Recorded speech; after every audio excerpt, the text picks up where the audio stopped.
Hi guys, good morning. Ayan guys, may pa-roast po tayo dyan guys. Good morning everyone and thanks God sa new life. Ingatan mo po muli ang aming mga mahal sa buhay sa araw na ito, Panginoon. Tara guys, walking tayo at magtsikahan tayo.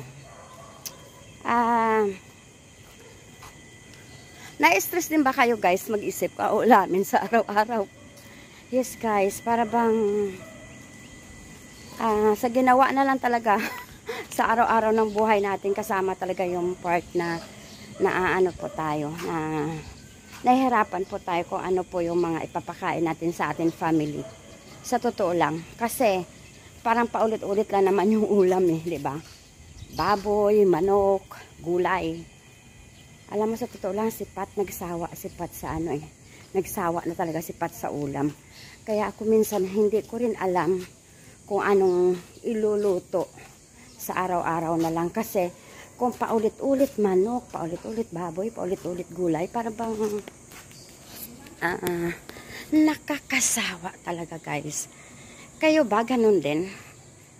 Nagsasawa din ba kayo kung ano yung mga dapat nyo ipakain sa inyong mga mahal sa buhay?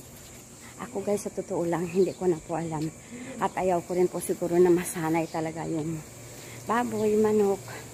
Kasi si Pat, pansin ko kay Pat, pag nagluluto kami ng ulam, lalo na sa umaga, lalo na sa tanghalian, once na makain niya na po yun guys, ayaw niya nang ulitin.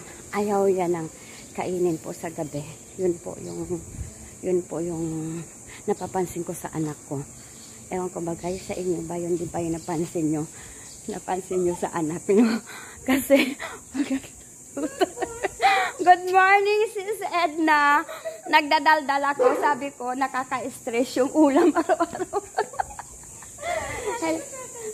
Hello. Naglaba ka? O sige, maglinis ka lang dyan. Oo guys, diba? Sis Edna. Kasi, kahit ako, nahirapan ako magluto. Kaya sa tinatanong ko na lang, Pat, ano bang gusto mong lutuin? Ano bang gusto mong ulam?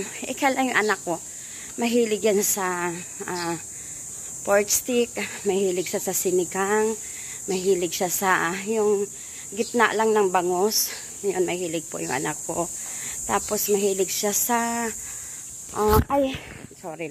mahilig siya sa ano, yung ano ba, fry na liempo. Yun. At saka, kumakain siya ng gulay, yung corn with ano lang, with yung mais na salata, yun lang po. Yung corn tsaka carrots, yun lang po yung gulay na ano, na gusto niya guys. Kaya, kayo ganun din. Thank you guys.